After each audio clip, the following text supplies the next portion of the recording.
भजन के लिए हमारे यहाँ से स्थानीय खाजा से सोमा महाराज वहाँ आगे खड़े रहे, मंच पे है कृपया। सोमा महाराज जोहार, जय जोहार, जय आदिवासी, जय भील प्रदेश। आज भील प्रदेश की इस राजधानी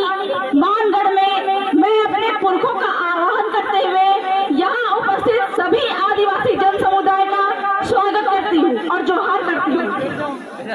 साथियों, आज हम भील प्रदेश जो कि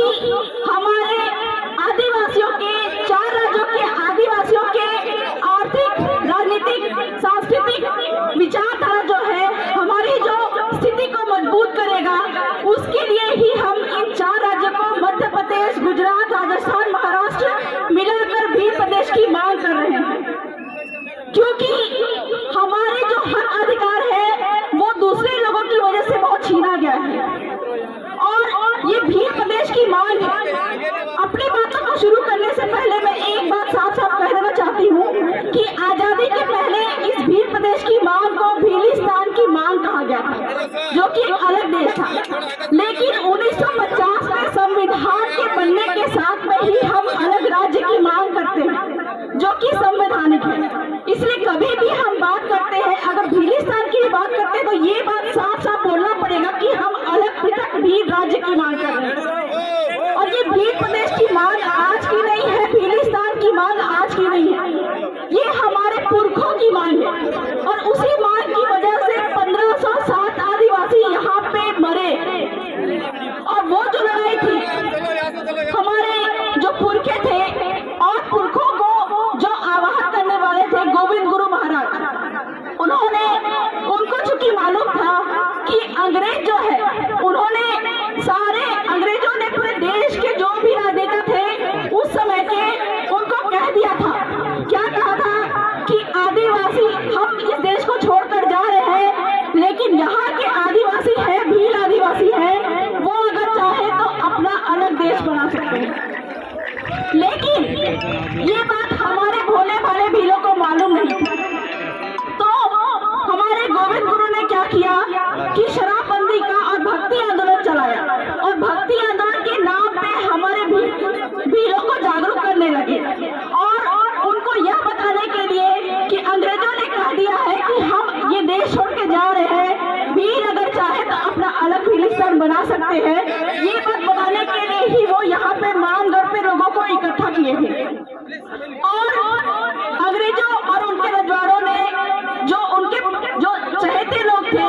उन रजवाड़ों ने, प्रतिनिधियों ने क्या किया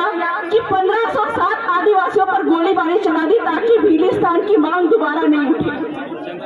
लेकिन भारत की संविधान बनने के साथ में ही और हमारे आने वाले कई पुरखों के साथ में आज मैं आदिवासी परिवार का बहुत बहुत जोहार करना चाहूंगी कि उन्होंने भीलों के लिए अलग पृथक राज्य की मांग की, ताकि हमारे लोगों का जो है कहीं ना कहीं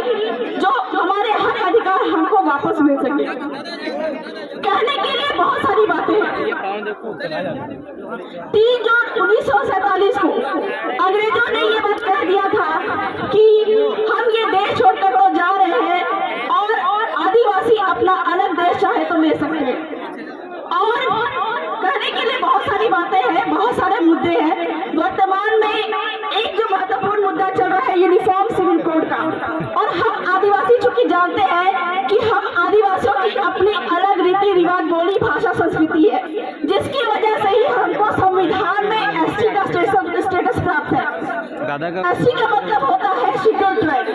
और इस एसटी का स्टेटस को खत्म करने के लिए, चूंकि आपको पता है चाहे नहीं पता है, संविधान में इसी एसटी के स्टेटस की वजह से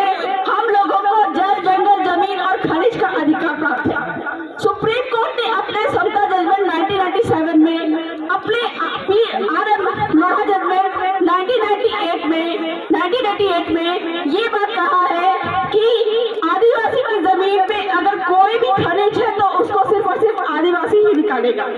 आपके राजस्थान का टेनेंसी एक्ट है या फिर मध्य प्रदेश का टेनेंसी एक्ट है, इनफैक्ट पूरे देश के किसी भी राज्य में टेनेंसी एक्ट और लैंड रेवेन्यू कोड है, उसमें ये बात साफ साफ लिखा हुआ है कि जमीन किसी गैर आदिवासी को नहीं दी जाएगी।